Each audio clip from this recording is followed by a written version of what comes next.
मैंने अपने दोस्त को एक दिन किसी लड़की से बातें करते हुए सुना। वो उससे कह रही थी कि तुमने मुझसे मेरा सब कुछ ले लिया, मुझे कहीं का नहीं छोड़ा, मुझे लूट लिया। मैंने तुम पर भरोसा किया, अब तुम कम से कम मुझसे शादी तो करो।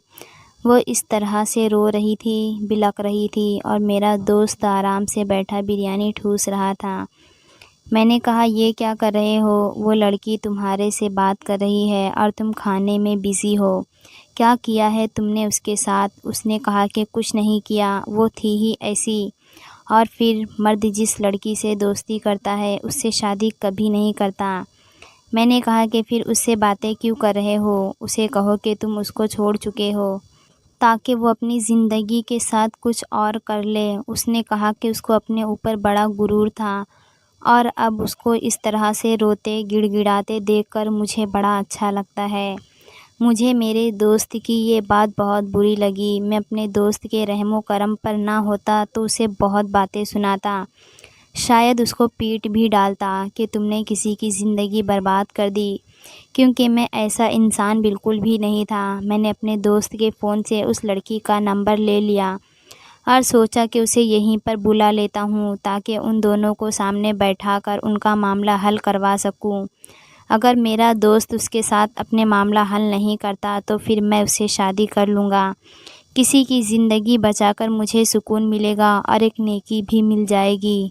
और जब मैंने उस लड़की को घर पर बुलाया तो वो कमरे में खड़ी थी, अपने मुंह पर मास्क लगाई हुई थी। मैं उसके पीछे खड़ा था। मैंने उससे बात की और कहा कि मैं आपकी क्या मदद कर सकता हूँ, पर जब उसने मेरी तरफ देखा तो मेरे कदमों तले से ज़मीन निकल गई, क्योंकि वो तो मेरी अपनी।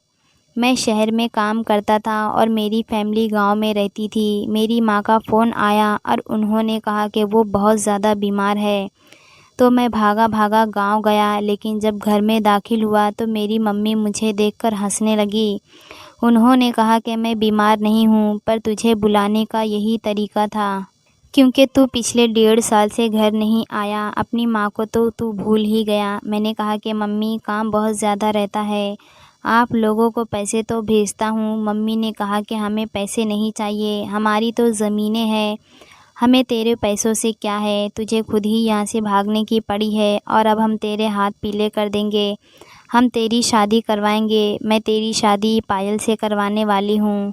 मैंने कहा कि पायल? पायल मेरी मम्मी की सहेली की बेटी थी। वो मुझे बिल्कुल भी अच्छी नहीं लगती थी। ऐसी बात नहीं थी कि वो बुरी थी या खूबसूरत नहीं थी, वो बहुत खूबसूरत थी, बस मुझे नहीं अच्छी लगती थी। उसको देखकर मेरे दिल में कोई प्यार नहीं जागता था, तो उसमें मेरा क्या कसूर था? पर ऐसी बात भी नहीं थी कि मैं उससे शादी बिल्कुल ही ना करता। मेरी माँ ने कहा कि ख़ानदान में शादियाँ बड़ों की मर्ज़ी से होती है और जब तक जान पहचान में लड़की होती है तब तक कोई भी लड़का अपनी मर्ज़ी से शादी नहीं करता। पायल तेरी उम्र की है, तुझे उससे शादी करनी ही होगी। ये मेरी वही माँ थी जिसने अपना ज़ेवर बेचकर मुझे दूसरे शहर भेजा था, क्योंकि मैं पापा से 1 रुपये भी नहीं लेना चाहता था। मैंने कहा कि ठीक है, मुझे कोई परेशानी नहीं है। मैंने शादी के लिए हाँ कह दिया और हमारी शादी हो गई। लेकिन शादी बहुत ही जल्दी में हुई थी। मेरी माँ को बहुत जल्दी थी कि मैं कोई बहाना करके फिर से शहर ना चला जाऊँ, क्योंकि मैं बहुत बिज़ी रहता था। वहाँ पर मैं अपने एक दोस्त के साथ रहता था। हम लोगों ने मिलकर एक घर लिया था और उस घर का किराया हम आधा आधा देते थे, क्योंकि हॉस्टल में हमसे रहा नहीं जाता था। मेरे उस दोस्त का नाम कार्तिक था। जब मैंने उसे कहा कि मेरे हिस्से का काम तुम देख लेना, क्योंकि मैं नहीं आ सकता, 2 हफ्ते की छुट्टी की एप्लीकेशन भी दे देना, मेरी शादी हो गई है, तो वो इस बात पर हंसने लगा। उसने कहा कि क्या मामला हो गया? मैंने कहा कि बाद में बताऊंगा। मैं उसी से बात कर रहा था जब मेरी मम्मी ने कहा कि तेरी पत्नी तेरा इंतज़ार कर रही है, तू यहाँ बैठा फ़ोन पर बातें कर रहा है, चल जा। मेरी मम्मी ने मुझे मेरे कमरे में धक्का दे दिया। मैंने कहा कि ठीक है, मैं चला जाता हूँ, बस आप ये बताइए कि आप खुश हैं ना? मेरी माँ ने कहा कि मैं बहुत खुश हूँ। मैं पायल को ही अपनी बहू बनाना चाहती थी, क्योंकि वो मेरी सहेली की बेटी है। अरे मैं भी क्या लंबी लंबी बातें लेकर बैठ गई हूँ, बस तू अपने कमरे में चला जा। ईश्वर तेरी ज़िंदगी खुशियों से भर दे। मैं अपने कमरे में चला गया। वो दुल्हन बनी मेरे सामने बैठी थी। मैंने जाकर उसका घूंघट उठाया तो वो ज़्यादा खुश नज़र नहीं आ रही थी, शायद मुझसे डर रही थी। मैंने कहा कि मैं तो मुँह दिखाई के लिए कुछ भी लेकर नहीं आया, मुझे टाइम ही नहीं मिला। मैं तुम्हारे लिए सोने की कोई चीज़ लेना चाहता था, लेकिन यहाँ पर तो तुमको पता है सोने की कोई दुकान नहीं है। चलो तुम मुझे बता दो कि तुमको मुँह दिखाई में क्या चाहिए, मैं तुम्हारे लिए ले आऊँगा। उसने कहा, मैं जो भी मांगूंगी आप मुझे देंगे? मैंने कहा, हाँ क्यों नहीं, तुम जो मांगोगी मैं तुम्हें दूंगा। अब तो तुम मेरी पत्नी हो, जो मेरा है वो तुम्हारा है। उसने कहा कि ठीक है, आप अपनी बात से पीछे मत हटिएगा, क्योंकि मुझे जो चीज़ चाहिए वो कुछ और नहीं बल्कि डिवोर्स है। जी डिवोर्स चाहिए? मैं हैरान रह गया। मैंने कहा, ये कैसा बेहुदा मजाक है, शादी की रात कोई भी दुल्हन इस तरह का मजाक नहीं करती। उसने कहा कि ये मजाक नहीं है, मुझे तुमसे सच में डिवोर्स चाहिए, क्योंकि मैं किसी और से प्यार करती हूँ और उसके बच्चे की माँ भी बनने वाली हूँ। मैं हैरान रह गया, 2 कदम पीछे हट गया। मैंने कहा कि ये क्या, तुमने सबसे झूठ बोला? उसने कहा कि झूठ ना बोलती तो और क्या करती, इस ख़ानदान के बारे में तो तुम्हें भी पता है। तुम जैसे इंसान को भी ज़बरदस्ती शादी के लिए यहाँ करवा ली ना। तुम तो अपनी माँ से मिलने आए थे और यहाँ दूल्हे बने मेरे सामने खड़े हो, तो फिर सोचो मुझ पर कितना दबाव डाला होगा। तुम ऐसी औरत के साथ नहीं रहना चाहोगे जो किसी और से बहुत ज़्यादा मोहब्बत करती है और उसके बच्चे की माँ भी बनने वाली है। मैंने कहा कि हाँ बिल्कुल, मैं तुम्हारे साथ नहीं रहना चाहूँगा और तुमने मुझे धोखा दिया और मेरी मम्मी को भी। मेरी मम्मी के दिल पर क्या बीतेगी। उसने कहा कि तुम्हारी माँ को सारी ज़िंदगी का दुख देने से अच्छा है कि तुम अभी से जान छुड़वा लो। उसने मुझे जज्बाती कर दिया, मैं भी बहुत ज़्यादा जज्बाती हो गया। मैंने उसे वहीं खड़े खड़े डिवोर्स दे दिया। जैसे ही मैंने उसे डिवोर्स दिया उसके चेहरे पर मुस्कुराहट आ गई।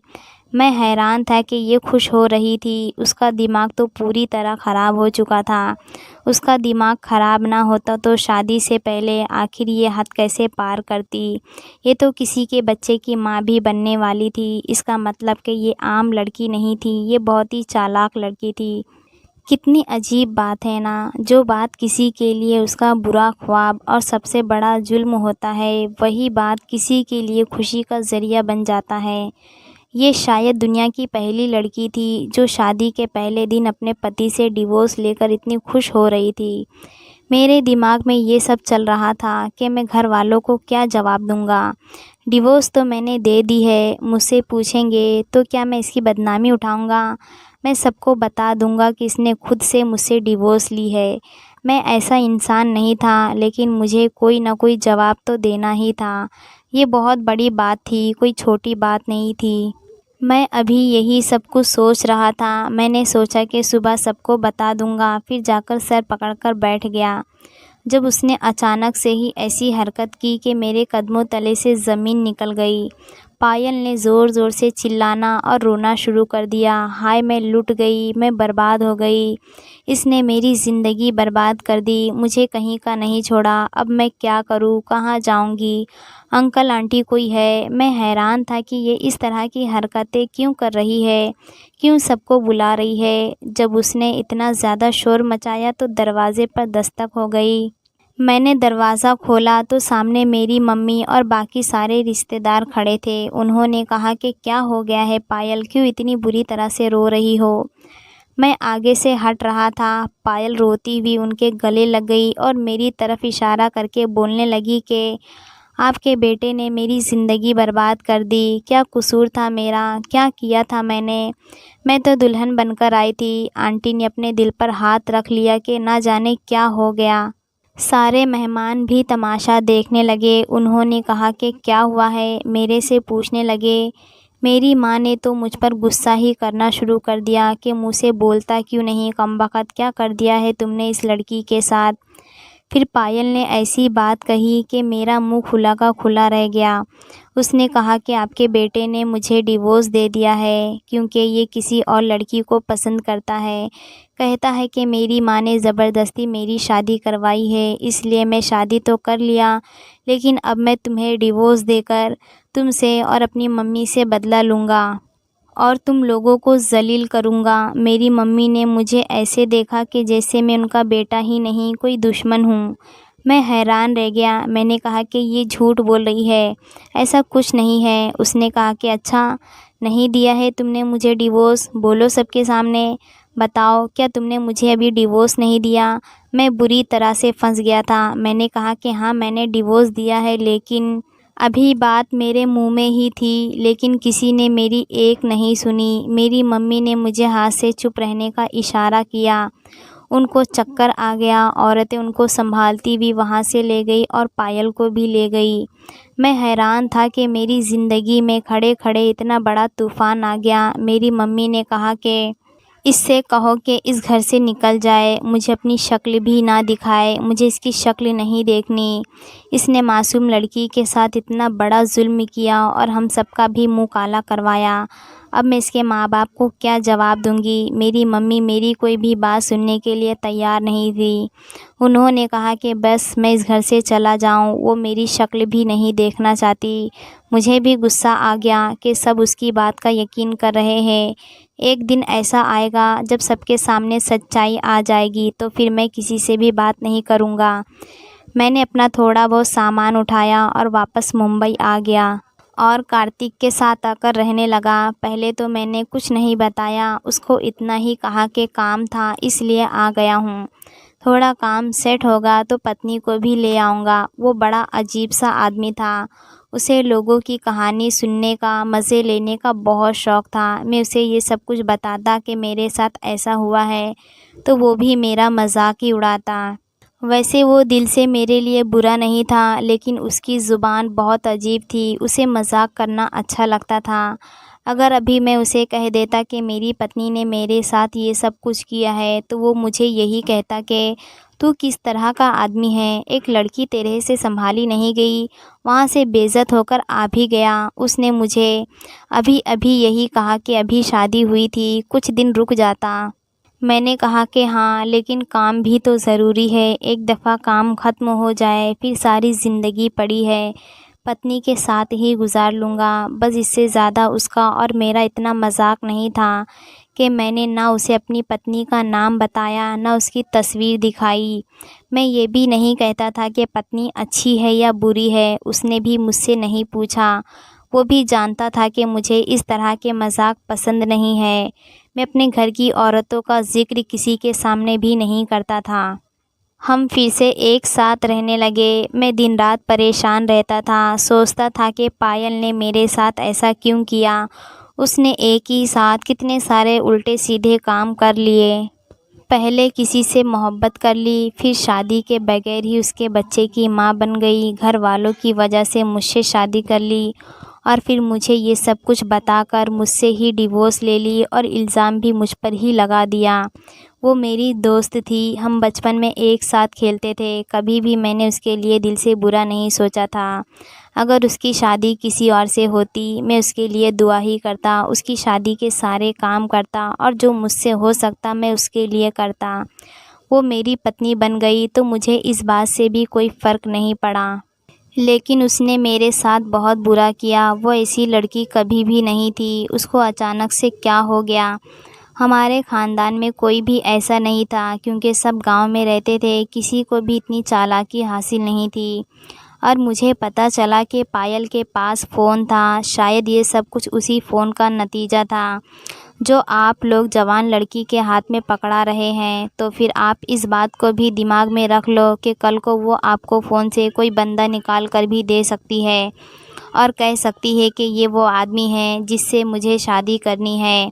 और अगर हालात ज़्यादा ख़राब हो गए तो उस आदमी के साथ वो सब कुछ भी कर सकती है जो पायल ने किया था।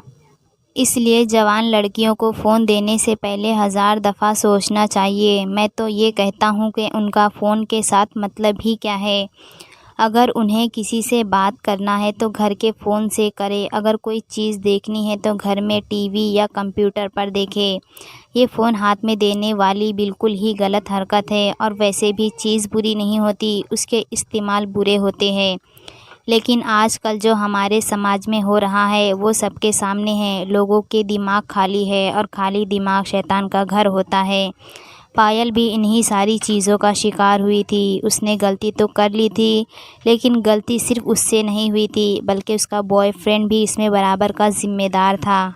कोई किसी के साथ इतना बुरा तभी करता है जब तक उसकी अपनी जान फंसी हुई ना हो। क्योंकि मैं उसका दुश्मन नहीं था, उसने अपने आप को बचाने के लिए मुझे इस्तेमाल किया। मुझे उस पर बहुत गुस्सा आ रहा था, लेकिन इतना भी नहीं, क्योंकि मुझे पता था कि वो खुद फंसी हुई थी। बगैर शादी के उसके पेट में किसी और की औलाद थी, मगर मुझे ये बात उसने बताई थी, तो ज़ाहिर है मैं उसके साथ नहीं रह सकता था, मैं उसको छोड़ ही देता। मैं कैसे किसी ऐसी लड़की के साथ रहता जो मुझे ये बता देती कि मैं किसी और से मोहब्बत करती हूँ और ये बच्चा भी किसी और का है। लेकिन उसे इल्ज़ाम मुझ पर नहीं लगाना चाहिए था, और फिर मैं सोचने लगा कि मैं तो मर्द हूँ, मुझ पर इल्ज़ाम लग गया तो दुनिया कुछ समय तक भूल जाएगी। लेकिन अगर ये बात सामने आ जाती है कि उसने इस सब की वजह से मुझसे डिवोर्स ली है, तो उसको कोई भी माफ़ नहीं करता। पता नहीं क्यों मैं उसके बारे में सोच रहा था। शायद मैं ज़रूरत से ज़्यादा अच्छा इंसान था, लेकिन ये अच्छाई मुझे कहाँ लेकर फेंक गई थी। मेरी शादी हुई और मेरी पत्नी ने मुझे ज़लील कर दिया, और मेरी माँ भी मुझसे नाराज़ हो गई। मैं यही सोच रहा था कि माँ है, आखिर कब तक नाराज़ रहेगी। एक दिन मुझे माफ़ कर ही देगी और बात को समझ जाएगी। पर आजकल मम्मी की बड़ी याद आ रही थी। एक दिन मैंने कार्तिक को किसी से फ़ोन पर बात करते हुए सुना। वो किसी लड़की से बात कर रहा था। लड़की की आवाज़ भी फ़ोन के अंदर से आ रही थी, क्योंकि शायद उसने फ़ोन स्पीकर पर किया था, लेकिन आवाज़ मुश्किल से सुनाई दे रही थी। लड़की रो रो कर कह रही थी कि मेरे साथ ऐसा मत करो, तुम्हारे लिए मैंने अपना सब कुछ कुर्बान कर दिया, सब कुछ दांव पर लगा दिया है, अब तुम ही मेरे आखिरी उम्मीद हो। और कार्तिक कह रहा था कि मुझे काम है, मैं ऑफ़िस में बैठा हूँ। जबकि हम लोग घर पर बैठे खाना खा रहे थे, उसने फ़ोन बंद कर दिया और बेजार से अंदाज में फ़ोन को एक तरफ रख कर कहा कि बड़ा फालतू टाइम है लोगों के पास। मैंने कहा कि कौन था, तो वो कहने लगा कि कोई नहीं, चलो खाना खाते हैं। मैंने कहा कि तुमने झूठ क्यों बोला कि तुम ऑफ़िस में हो, तुम तो घर में बैठे हो। उसने कहा कि बोलना पड़ता है, नहीं तो लोग पीछे पड़ जाते हैं। कार्तिक भी बड़ा अजीब तरह का इंसान था, इतनी आसानी से झूठ बोल लेता था। बस हंसी मजाक भी कर लेता, धोखा भी दे देता, और वो ऐसा ही था। पर मैंने नोट किया कि उसे हमेशा उसी नंबर से कॉल आता था, और वो हमेशा बेजार से अंदाज में कॉल सुनता था। कॉल पूरा दिन आता रहता। 15 से 20 कॉल के बाद वो एक दफ़ा कॉल उठाता, और फिर भी उस इंसान को कोई तसल्ली सा जवाब ना देता। फिर एक दिन मैंने उससे पूछ ही लिया कि ये लड़की कौन है। उसने कहा कि दोस्त है मेरी, हम लोगों में दोस्ती हो गई है। मीठी मीठी बातें करने लगी, मुझसे कहने लगी कि मुझे तुमसे मोहब्बत हो गई है, और हम लोग 3-4 बार मिले भी हैं। मैंने कहा कि कैसे मिले, उसके घर गए थे, तो कार्तिक ने कहा कि पागल हो गए हो, मैं उसके घर क्यों जाऊंगा। वो खुद मुझसे मिलने के लिए आई थी, और हम लोग होटल में ठहरे थे। मैंने कहा कि कौन से होटल में, तो कार्तिक ने कहा कि ज़्यादा बच्चे बनने की भी ज़रूरत नहीं है, तुम्हें पता ही है इतनी दूर से लड़की आएगी तो मैं उसे कौन से होटल में ले जाऊंगा। मैंने कहा कि फिर अब क्या है। वो कहती है कि मुझसे शादी करो, मैं उससे शादी नहीं करना चाहता। लड़की हद से ज़्यादा बाहर निकली हुई है, गैर मर्दों से बातें करती है, उनसे मिलने के लिए आती है, उनके साथ वक्त गुजारती है। ऐसी औरत से मैं शादी कैसे करूं? भला ऐसी औरत मेरे बच्चों की क्या परवरिश करेगी? मैं उसकी बातें सुनकर हैरान रह गया कि वो सारा कुछ औरत पर डाल रहा था, पर वो खुद भी तो उससे मिला था, खुद भी तो उससे बातें करता था, उसके साथ वक्त गुजारता था। जब भी कोई इस तरह का गुनाह का काम होता है तो उसमें मर्द औरत दोनों शामिल होते हैं, सिर्फ औरत अकेली गुनाह नहीं करती। मैं खामोश हो गया, क्योंकि मैं उसके साथ बहस नहीं करना चाहता था, पर मुझे उस लड़की पर बड़ा रहम आ रहा था। कार्तिक ने तो उसकी ज़िंदगी बर्बाद कर दी थी। उसने कहा कि वो मेरे लिए सब कुछ छोड़कर बैठी है और इंतज़ार में है कि मैं उसके घर रिश्ता लेकर जाऊं, और मेरा दिमाग इतना ख़राब नहीं है। बस उसका किस्सा ख़त्म हो गया, अब मैं इसको कभी भी देखना भी नहीं चाहता हूँ। मैंने कहा कि फिर उससे बात क्यों कर रहे हो? मेरे दोस्त ने कहा कि बस आजकल में मैं अपना नंबर बदल लूँगा, ये बात भी ख़त्म हो जाएगी। मेरा दोस्त इतना कहकर वहाँ से उठकर चला गया। मैंने उसके फ़ोन से उस लड़की का नंबर निकाल लिया। पता नहीं मेरे अपने दिमाग में क्या चल रहा था, पर मैंने पायल का हाल देखा था। मैं नहीं चाहता था कि कल को ये लड़की भी मेरे जैसे किसी आदमी के साथ वही करे जो पायल ने मेरे साथ किया। इसलिए मैंने उस लड़की की मदद करने का इरादा कर लिया। मैंने सोच लिया था कि मैं उस लड़की को यहाँ बुलाऊंगा और उसके बाद उसकी मदद करने की कोशिश करूँगा।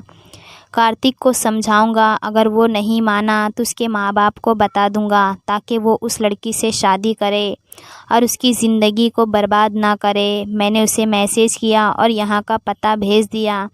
नीचे लिखा कि मैं आपका वैल्यू शेयर हूँ, आपकी भलाई चाहता हूँ, बस आप इस पते पर आ जाइएगा।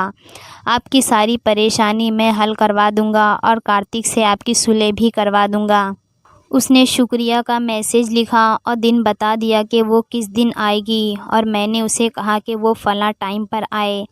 उस टाइम कार्तिक ऑफ़िस में रहता है, लेकिन मैं ऑफ़िस से छुट्टी करने वाला था ताकि मैं उस लड़की को पहले से देख लूँ, उससे पूछ लूँ कि क्या परेशानी है और हमें चीज़ों को किस तरह से हैंडल करना है। क्योंकि अगर मैं कार्तिक को कहता कि वही लड़की जिसके साथ तुम्हारा चक्कर चल रहा है मैंने उसे घर पर बुला लिया है, तो कार्तिक घर से भाग जाता, उसका सामना ही नहीं करता। इसलिए मुझे जो करना था सोच समझ कर करना था। मैंने उस लड़की को बुला लिया। उसने मैसेज किया कि वो 11 बजे पते पर पहुंच जाएगी। मैंने 11 बजे ही ऑफ़िस से छुट्टी ले ली और मैं घर आ गया।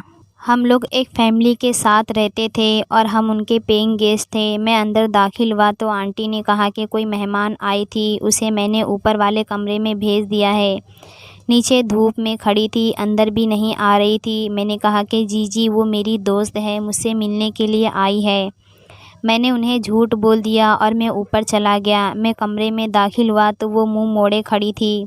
मुझे लगा कि शायद मेरे सामने आना नहीं चाहती। मैंने कहा कि आप फ़िक्र ना करें, सब कुछ ठीक हो जाएगा, आराम से बैठ जाइए, मैं आपके लिए कुछ लेकर आता हूँ। जैसे ही उसने मेरी आवाज़ सुनी वो चौंक गई। जब उसने मुझे पलट कर देखा तो मैं भी हैरान रह गया, क्योंकि वो कोई और नहीं बल्कि पायल थी। मैंने कहा कि तुम यहाँ पर क्या कर रही हो? उसने कहा कि मैं तो कार्तिक से।